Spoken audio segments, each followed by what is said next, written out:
Hello and welcome to episode 36 of Thought Bubbles, sparkling insights into community engagement, coming to you from quite a chilly winter's office here in McLaren Vale, about 45 minutes south of Adelaide in South Australia. I want to talk to you today about Facebook, and Facebook particularly in relation to community resilience, and I'll come to that.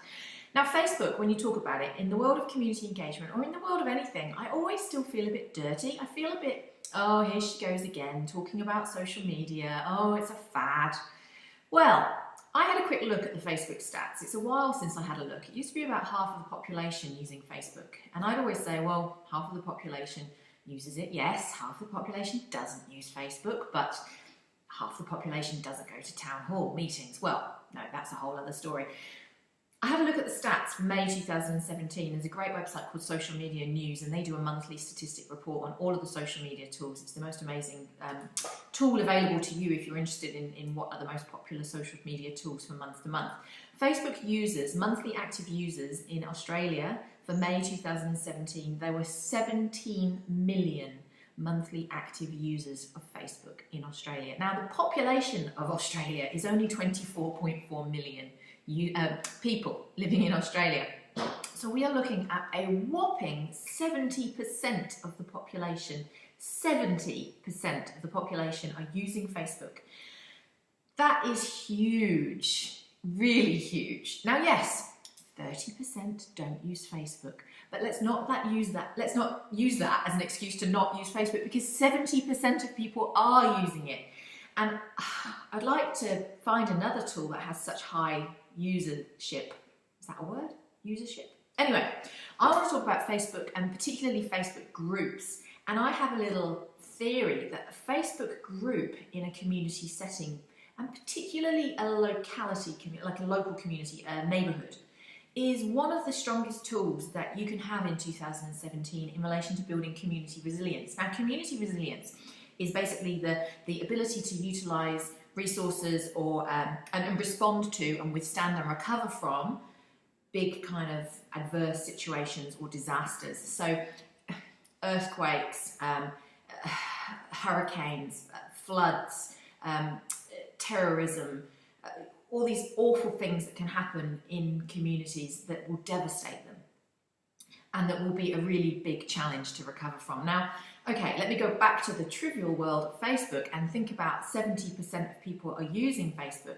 And what I'm seeing, and I'm part of a few myself here in McLaren Vale, are local community groups forming of basically people who use Facebook and are joining their local McLaren Vale or local Blewett Springs, which is where my office and where I live, joining these local groups or creating these local groups. Now, these local groups on a day-to-day basis form very much a "my dog is lost, have you seen it" kind of purpose, and they form a few, you get quite a few people posting, I've got a sale, I do nails, I do massage, I sell solar power, all those, you get those adverts in them, and it's a bit of local stuff. You get the local CFS down here posting various things, which I think is great. But what is really important, I think, is having these systems set up almost. These are invaluable. If you're wanting to get a message out quickly to a number of people in a locality, yes, radio is definitely still one. It seems to be the big popular one still. I don't actually listen to a lot of radio, but whenever I run sessions about community resilience or communities working together, I'm always told radio is the way to communicate. But no way, Facebook in my world. Facebook, 70% of your population. So my questions before I get so enthusiastic about Facebook. I think every neighbourhood should have a Facebook group set up, and it should be used on a daily basis for those lost dogs, those whatevers. And everybody should be part of it. We should all actively look out for these groups in our local community, because it's a great way, I'm such a nosy person, it's a great way to get to know what's going on in your community and who's around and what's happening. Yeah, good way to be knowledgeable. I believe it should be run by people for people. I don't think there's any point in government going, oh, this would be really good, this is great for community resilience, we should really set this up. It won't work, because nobody wants to be part of a government group, let's be honest. What people do want to be part of, though, is something local. So I think it should be local people running it. So run by local people for local people. So I think the question really arises as far as my clients go. My clients are mostly local and state and occasionally federal government. What can government do to support these on the ground communication tools that are happening in communities Is it that they could provide training to build up people's skills and knowledge in this and help them to do this in their own community? Is it that they could provide funding of some sort? I don't really know what funding you need, but maybe a reimbursement or something for people's time who are running these groups, maybe. Because sometimes administering these groups is quite a job to do if things happen that aren't meant to happen in those groups. And my final question for you is, so my two questions I think are, what is the role of government in supporting these?